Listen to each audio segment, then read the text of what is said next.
Welcome back. Let's move on. On to Constantine, the demon hunter, the Irishman, the alcoholic. Wrong Constantine! Not that Constantine, the other Constantine. The transfer of power was not orderly. One of the candidates to fill the vacant post of Caesar was Constantius's son, Constantine, who was passed over. Now, Constantine joined his father and campaigned in Britain with him. When Constantius died in 306, he named Constantine as his successor. Galerius was infuriated, but Constantine controlled a large army. Soon civil war broke out among the other claimants, but Constantine at first stayed aloof.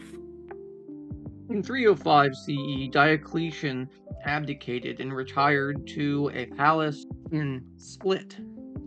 He obliged Maximian to retire, and the two Caesars, Galerius and Constantius, became Augusti of the East and West, respectively.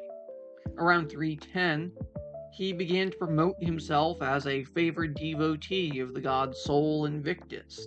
The cult had been revived by the Emperor Aurelian between 270 and 275 CE, and was associated not only with the Roman gods of light and war, Invictus that is, but also Apollo and Mars, and even Mithras, whose cult was popular amongst soldiers. Now, why would that be relevant? Well, at the Battle of Milvian Bridge, which predictably would be a fight between the two Roman emperors, Constantine and Maxentius, on October 8th of 312, it takes its name, of course, from the bridge, which was an important route over the Tiber River. Constantine would win the battle, and this would start him on the path that would lead to an ultimate end of the Tetrarchy, where he becomes the sole ruling member of the Roman Empire. Maxentius would drown in the Tiber, never seeing battle, or at least hardly seeing battle. His body was later taken from the river and then decapitated. His head was paraded around the streets of Rome, and on the day following the battle, however, he would then be taken to Africa. Let's pause and zoom in on one critical document, the Edict of Milan. According to later legend, Constantine had seen a vision of two intertwined Greek letters inscribed in the sky. The first two letters in the name of Christ, and was told that in this sign you will conquer. He did. In gratitude, Constantine showered favors on the Christian clergy of Rome and patronized the construction of churches throughout the empire. He also forced Licinius, the Augustus of the East, to join him in promoting religious tolerance. Their Edict of Milan in 313 guaranteed freedom of worship to all Roman citizens, Christian and non-Christian. So, Christianity is the favored faith of the imperial family, and thus the pathway for anyone with political ambitions. It was suddenly attractive to the ruling classes. In 312, Constantine decided to march on Italy to face Maxentius, as I mentioned, who of course declares himself Emperor of the West. The night before the battle, Constantine decided to emblazon Christian symbols on the banners and shields of his soldiers. Constantine would force Licinius, the Augustus of the East, to join him in promoting religious tolerance when they, of course, meet in Milan in 313, passing the Edict of Milan, as mentioned. But it was apparent that Christianity would become the favored faith, for now at least, and thus the pathway for anyone with political ambitions. Almost overnight, Christians ceased to be members of an illegal and often despised cult under Diocletian's persecution in 303, and they became affiliates of a prestigious and profitable religion, thanks, of course, to Constantine and the Edict of Milan. a religion that was suddenly attractive to the ruling classes who want to now suck up close to Constantine. The entire basis of Christianity's appeal has shifted. For Constantine and Theodosius, Christianity was a wave that could carry them to new heights, ensure of the people, and enable Theodosius to raid pagan temples for wealth. But more on that later. On the left, we have a coin issued by Constantine, which shows him with a halo, indicating the worship of Sol Invictus. The reverse features figures representing the four seasons. On the right here, we have a mosaic, which comes from a necropolis found beneath St. Peter's Basilica in Rome. Its precise dating is presently being disputed, but it was made sometime between the mid 3rd and mid 4th centuries and shows Jesus with the halo of the sun god. This is where it comes from, people.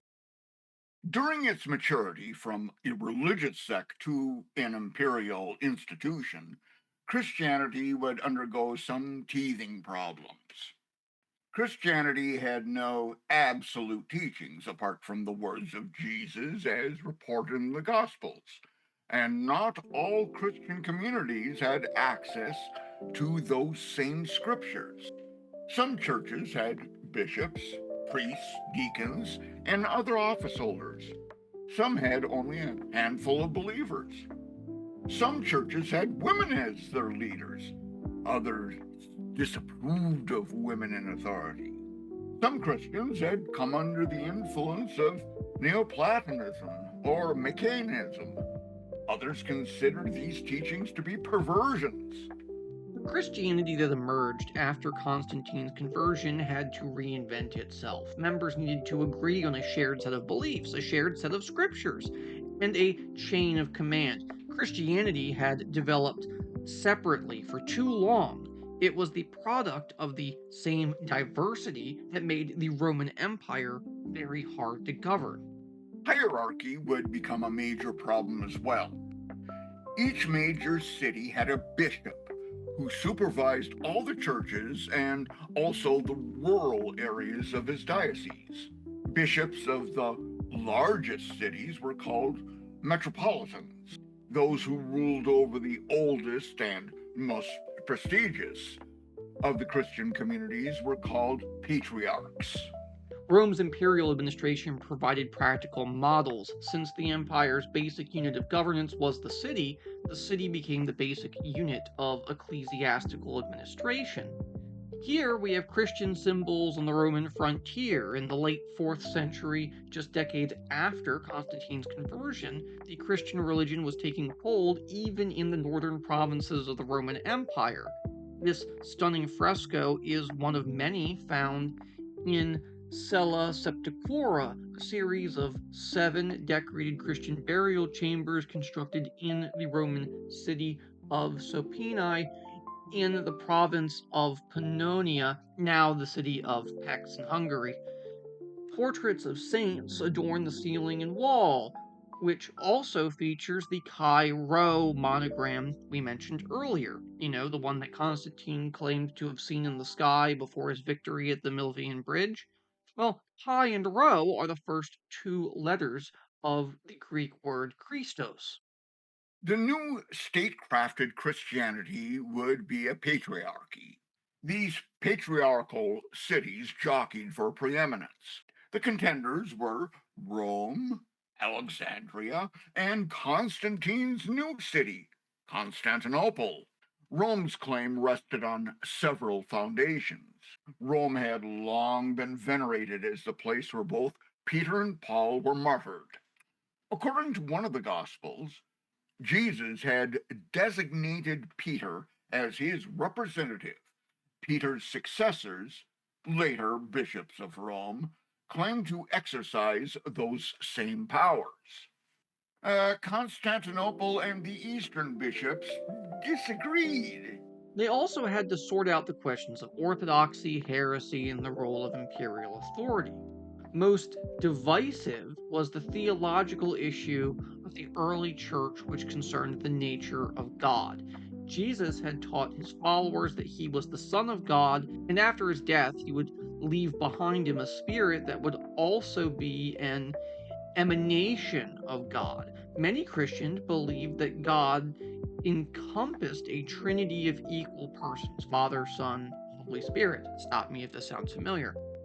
But once Constantine legalized Christianity, doctrinal disputes could potentially ignite riots and undermine the emperor's credibility. Imperative that these disputes be resolved through active imperial intervention. This is where the role of the figurehead stepping in into the religious side of things really begins for Christianity. After some protracted struggles, Arianism is condemned as heresy, but many Christians would continue to adhere to the Arian view, especially Western Germanic peoples in Spain. Other Christians, influenced by Neoplatonism, rejected the idea that Jesus could somehow be equal with God and maintained that he shared in his divine essence but was not equal to God or eternal like God. This school of thought, of course, is Arianism, after Arius, who espoused it. Here is where the emperor steps in and helps sort out the problems of orthodoxy, at least. The emphasis on orthodoxy was a major consequence of Constantine's conversion. We have the beliefs of early Christians. Basically, one God, Jesus is the anointed one who suffered and died for the sins of mankind. He was raised from the dead. In order to be saved, his followers must renounce sin.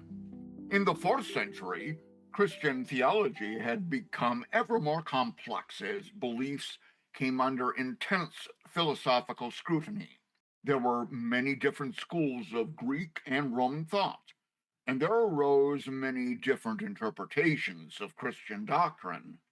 Constantine's successors carried this intervention further, claimed to preside over church councils as Christ's representatives on earth, which entitled them to decide what Christian doctrine should and shouldn't be. Some violently suppressed Christian groups, labeled them heretical, and subjected them to ecclesiastical and criminal penalties. The Roman state became increasingly enmeshed in the governance of the church. Constantine started this when he convened the Council of Nicaea in 325, which condemned Arianism and resolved discrepancies in the books which make up the Christian Bible. We should place our patriarchal platitudes on pause. There are some new, disturbing views on women and the church we must consider. Now, women were conspicuously absent from the new hierarchy of the church and were excluded from the decision making process at Nicaea. They had long been deacons and may even have performed priestly duties. Women were now firmly removed from positions of power. Now, we have enormous change. Women had been leaders of many early churches, and Jesus had included women among his close followers. One of the Gospels rejected from the biblical canon at Nicaea was ascribed to Mary Magdalene. Paul, as an example, declared in one letter that there should be no distinctions between gender, rank, or ethnicity among Christians. Women such as Perpetua were prominent among early martyrs and were often regarded as prophets in themselves. Despite Paul's teachings, women would be marginalized. When Christianity was absorbed into the Roman patriarchy, it could no longer promote the authority of women. As the church came to mirror the imperial administration, it replicated its structures of governance. Christian emphasis on asceticism changed attitudes toward the body. Christians began to practice asceticism as a path to sanctity, which meant renunciation of the flesh, especially sex and eating, activities which were both associated with women. A new spiritual movement called monasticism took hold, providing an alternative lifestyle for men who wanted to reject the world entirely. Early monks lived as hermits and practiced extraordinary feats of self abasement. Think Simon the Stylite as an example. The growing identification of Christianity with Roman cults that emphasized masculinity, particularly the worship of Sol Invictus and the soldier's god Mithras, led to a deliberate policy to convert people by highlighting the similarities amongst these religions. Think this is where we get Christmas from. But what role did early monasticism play in late antiquity? Why were the monks considered to be the heroes of Christian civilization? The changes in gender roles also brought new attitudes in regard to the body. This extreme denial of the body was a departure from early Christian practices, but also from the practices of many civilizations up to this point. Ancient religions often celebrated sexuality as a delight as well as a necessity. You'd think with the critique of sexuality that Christianity would lead to an entire population of individuals celibate and therefore dying out. Sadly not. Past religions had a place for the body and sexuality. Roman religion had a place for the priestesses and female prophets. Marriage was an important marker of social respectability, and Romans had regarded citizens' bodies as being at the service of the state. Men were soldiers and fathers, women were mothers and wives, but not so anymore. Here, we have St. Simon the Stellite. Remember, I mentioned him? Good old Simon. This gold plaque dating from the 6th century depicts the exertions of the ascetic who defied the evil, shown here as a large snake, by abusing his own body. Admirers wishing to speak with the saint had to now climb a ladder, which is shown on the left. What do you make of the relationship between the luxurious meaning of this image, it is rotten gold, and the message it's conveying? Do I smell hypocrisy? I smell hypocrisy. Indeed, as I was saying, now some Christians were asserting that their bodies belong not to the state, but to God, and to serve God fully meant no longer serving the state by bearing children. Virginity for men and women was accordingly preached as the highest spiritual standard. Marriage remained acceptable for average people, the laity, to prevent weak minded people from being consumed by desire. The pseudoscientific theories dating back to Aristotle posited that women were more lustful than men. The denigration side of sexuality had disproportionately negative effects on attitudes toward women.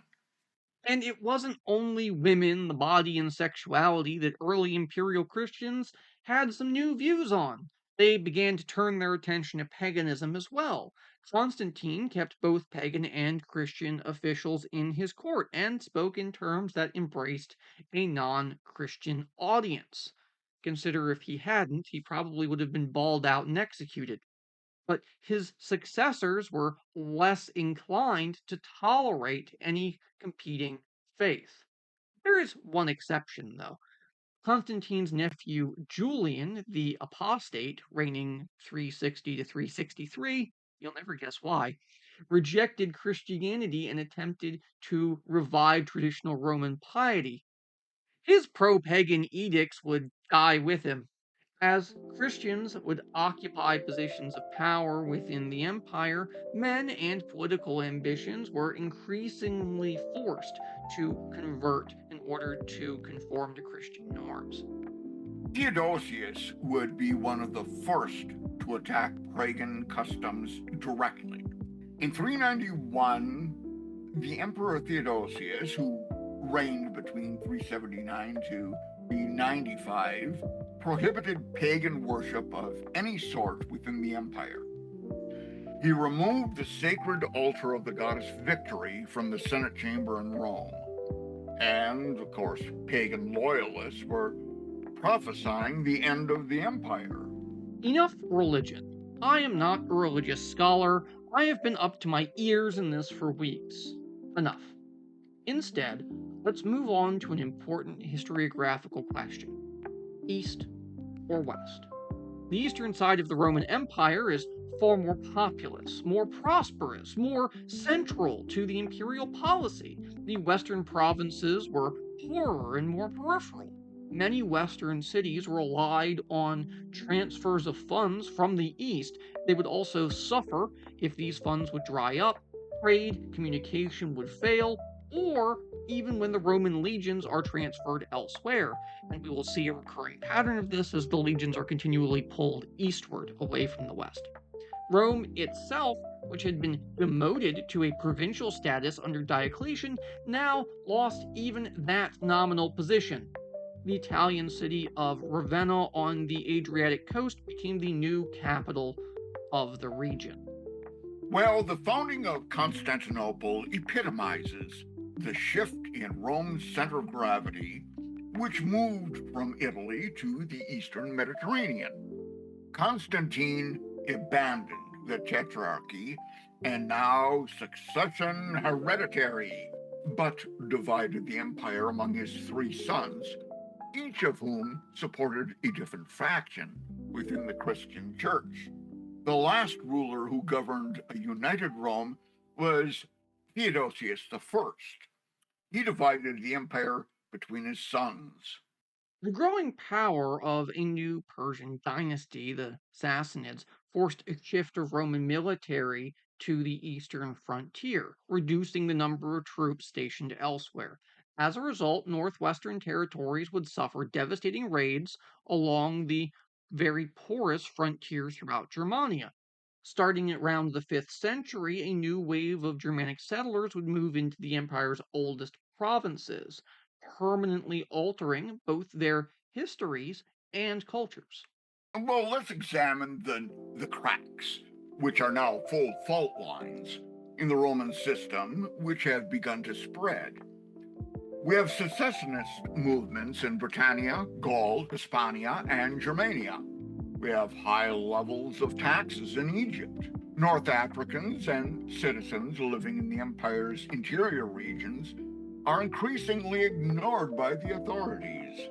Italians resented their new status as provincial subjects of Constantinople. In short, the empire's vast size played a role. The colossal borders made it challenging to govern, but other factors such as political and social instability, revolts, invasions, and incursions into the empire would lead to this split. And I quote, "We often think of the split happening at one specific point in time. In 395 AD, when Theodosius I died and was succeeded by his sons Arcadius and Honorius, who split the east and west respectively." End quote. But let's consider the importance of Constantinople as a power center at this point. Phase 1 of its construction, of course, is under Constantine I's choice of Byzantium as his new imperial capital. In 324 AD, we have a massive enlargement of the existing city, and the second phase of development would begin in 405 when a new series of land fortifications known as the Theodosian Walls are built. So, on your own, compare and contrast Constantinople with its counterpart Rome, advantages, disadvantages, and I'm not talking just, malaria and, mosquitoes, guys. Here, though, we have a map of the migrations of Rome's frontier peoples. What do the routes followed by these different peoples suggest about their destinations and motives? Why did so many converge on Rome, although the city was no longer the capital even of the Western Roman Empire? Why did Romans refer to these migrants as barbarians, as we're back to using the lovely term? Barbar. Barbar. Now, as Rome nears its end and we near the end of this video, let's conclude with a few final points about the people who brought Western Rome to its knees. The German barbarians, number one, did not speak Latin or Greek. Number two were sophisticated agriculturalists and metal workers, and had been trading relationships with the Roman world for centuries. Three, many had settled within Roman provinces for generations as farmers and craftsmen. Four, the legionaries from the hinterlands of Germania were now core component in Roman armies. And five, in certain frontier areas, entire tribes had become Roman feudati, allied troops who reinforced or supplanted a Roman garrison. One general of mixed descent, Flavius Stilicho (359–408), was the military leader of the Western Empire under Theodosius. During the mid-4th century, a group of nomadic herdsmen known as the Huns began to migrate westward from Central Asia into the region north and east of the Black Sea. Somewhere around 370, their arrival forced a number of other groups, notably the Goths, to migrate south and west with great rapidity. And we will get into the Goths and, of course, our Goth mommy's sacking of Rome next time. All right, doll. If this was of interest, tune in again for part 3. Please leave a comment below if you have any questions. Next time, we move on to the Goths, the fall of the Western Roman Empire, early Christian movements, and much, much more.